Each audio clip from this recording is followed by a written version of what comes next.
Uingereza imekuwa taifa la karibuni kushinikiza Afrika kuwapokea wahamiaji ambao hawatatikani kwake. Marekani imeanza mpango na baadhi ya mataifa Afrika ambapo wahamiaji haramu wanaofukuzwa humo wanaishia kupewa hifadhi Afrika. Uingereza imetoa vitisho kwa Angola, Namibia na DRC kuwapokea wahamiaji haramu inayofukuza, la sivyo hakuna raia yeyote kutoka mataifa matatu atakayepata kibali kuingia Uingereza. Sio dola hizo mbili tu. Israel imekuwa ikiwafukuza wafungwa wa Kipalestina Afrika kuwazuia kuingia ukanda wa Gaza. Hivi karibuni ndege iliyowabeba raia wa Palestina ilitoa Afrika Kusini na kumezua mjadala kwamba raia hao walilazimishwa kuondoka Gaza na Israel.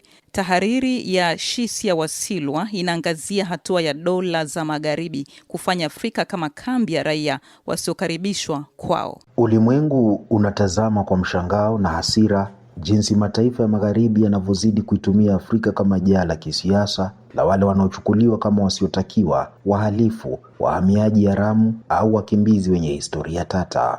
Tamko la karibuni la serikali ya Uingereza kutishia kusitisha utoaji wa visa kwa raia wa Angola, Namibia na Jamhuri ya Kidemokrasia ya Kongo endapo mataifa hayo hayatokubali kuwapokea wahamiaji haramu na wahalifu walioko Uingereza linadhihirisha kile ambacho sasa kimekuwa mkondo hatari wa siasa za kimataifa. Afrika kutumiwa kama shimo la kutupa takataka za kimataifa. Kwa nini nchi zenye nguvu duniani zinachagua bara hili lenye historia ya kudhulumiwa na kuibiwa rasilimali kuwa mahala pa kufukuzia wasiotakiwa? Ni kwa nini wale waliovunja sheria huko London, Washington au Tel Aviv wanapelekwa Afrika badala ya kurejeshwa kwa mataifa yao ya asili?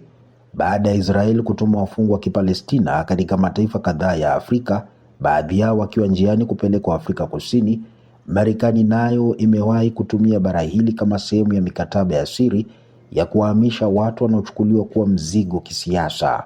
Uingereza kwa upande wake imeanzisha makubaliano na Rwanda, mpango ambao umekosolewa kimataifa kwa kukiuka misingi ya haki za binadamu na utu. Sasa Uingereza inazidi kutia chumvi kwa kuwatishia raia wa Angola, Namibia na DRC kuwa hawatopewa visa hadi mataifa yao yakubali kupokea wahamiaji haramu na wahalifu waliotoka kabisa nje ya Afrika. Kinaya kikubwa ni kwamba Uingereza na mataifa mengi ya Ulaya yana masharti magumu ya visa kwa Afrika wanaotaka kutafuta elimu, biashara au fursa za kisheria. Lakini kwa nini wale wanaonekana kuwa taka za kijamii waletwe Afrika? Kwanza ni dharau ya kiwango cha juu kwa kimataifa.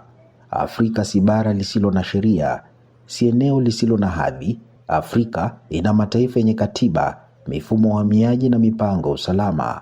Uamuzi wa kuliweka bara hili kama jalala la kisiasa unaakisi fikra za kikoloni kwamba Waafrika hawastahili kuishi katika mazingira salama, kwamba nchi zao ziko tayari kubeba mzigo ambao Ulaya yenye mali na rasilimali haitaki. Kwa nini Uingereza na Ulaya haziwahamishi wahamiaji hawa katika mataifa ya Mashariki ya Kati, eneo ambalo kihistoria limekuwa karibu na chanzo cha wengi wao? Jibu ni rahisi: siasa za kiuchumi na za kieneo. Mataifa ya Kiarabu yana misimamo mikali zaidi kuhusu uhamiaji na makubaliano yasiyorahisisha mikataba ya utupaji taka za kisiasa. Hivyo basi, Afrika ndiyo inaonekana rahisi, mpole na ya kukubali kila kitu, taswira ambayo lazima ibadilishwe. Jamii ya kimataifa lazima itambue kwamba Afrika si uwanja wa kufukuzia matatizo ya wengine. Bara hili lina haki ya kukataa mikataba yenye madhara, mikataba inayovunja utu na mikataba inayopunguza thamani yake mbele ya mataifa mengine.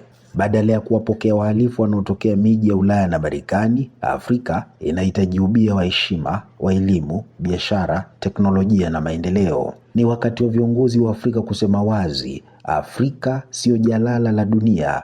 Hatutakuwa sehemu ya kutupwa wasiotakiwa kwa sababu mataifa ya magharibi yanataka kusafisha sura zao za kisiasa. Afrika ni bara lenye utu, lenye nguvu, lenye hadhi na halistahili kubeba mizigo ambayo haikuzalishwa na watu wake.